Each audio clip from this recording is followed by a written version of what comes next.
land, and you hear the phrase land for peace often. I mentioned yesterday that the total amount of territory claimed by Israel that is designated under their control is about 22,000 square kilometers. But the total amount of land under the 23 Arab nations that oppose them is about 13 million square kilometers. It's as if we have this pie, this piece of land, and we've divided it up into 24 ways. And there's a little sliver here for Israel. And everybody says, no, no, no. We want our piece of the pie, but we want your piece of the pie as well. Yesterday I said to you, this is really not about Israel. It's about the disposition towards God. If you bless Israel, if you believe in the sovereign right of the God of Abraham to give the land, this is a dividing point. Nations line up on one side, nations line up on the other side. If you go back and just Google, just research, whatever search engine you have, look at the promised land, the tribal boundaries under Joshua, and you will discover that the land is much larger than it is now. In fact, I don't know if you could see this or not, but here's a picture of the tribal boundaries. If you look at David's expansion, you can see this here. You can see the land. It is not just on this side. It is completely over here. If you look at the British Mandate here, you'll see how large this area is. This is Palestine, created by the British Mandate following World War I. This is from 23 to 1948. This little sliver of land that Israel has is by no means as large as that settled by the tribes or that under David or Palestine controlled by the British. Let's go back and do some history. Israel became a nation in 1312 BC. 1312 BC. That's 2 millenniums before the rise of Islam. From 1272, there have been Jews on the land of Israel. And for 3,300 years, Jerusalem has been associated with the Jews. So this thing called Palestine, where does it come from? Well, it comes from the word Peleshet, which actually would be better translated. The English meaning is Philistine. The Philistines were a Mediterranean people. They were not Semitic. They were not Arabic.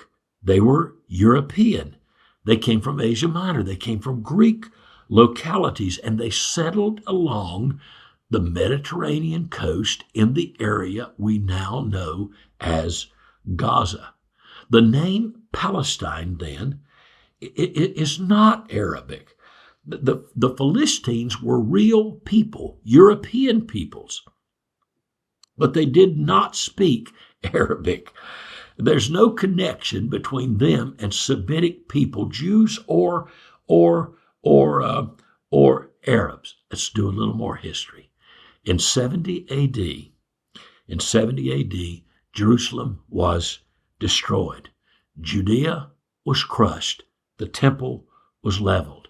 And then in the 2nd century, Hadrian, the emperor, went a step further, and he decided to completely disassociate Judea and Jerusalem from the Jews and wipe out their memory. So he called the land, guess what? Palestine.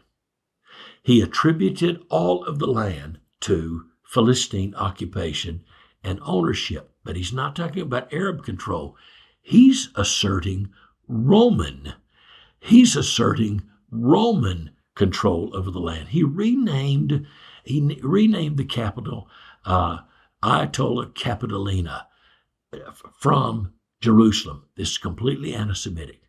This is a decision to destroy Israel, to wipe them off from the face of the earth and not allow them any claim to the land. This has been going on for centuries. This has been going on for years. This is a spirit we're dealing with, not just a modern historical phenomenon. We're praying for the peace of Jerusalem and recognizing this is bigger than the modern conflict appears to be.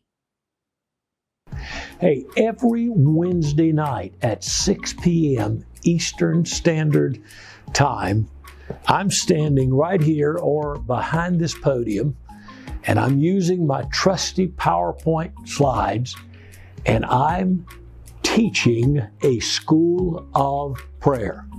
You can enroll in these schools of prayer. You can tune in. We throw them out on social media, Facebook, Project Pray. You can pick them up on the Project Pray YouTube channel, the Project Pray channel. Make sure and subscribe. Make sure and like this on social media, and you'll know when we're going live to do these things. We've gone through simple, radical prayer. We've talked through the book, The Prayer Closet, how to establish your own personal prayer room. We've gone through transforming your personal prayer life, deep, in-depth study on Paul's concise theology of prayer with more than 50 personal prayer exercises, because you don't learn it unless you do it. Every Wednesday, 6 p.m. Now, you can pick this up later if that's inconvenient. Eastern Time, the Project Pray Weekly School of Prayer. Join me.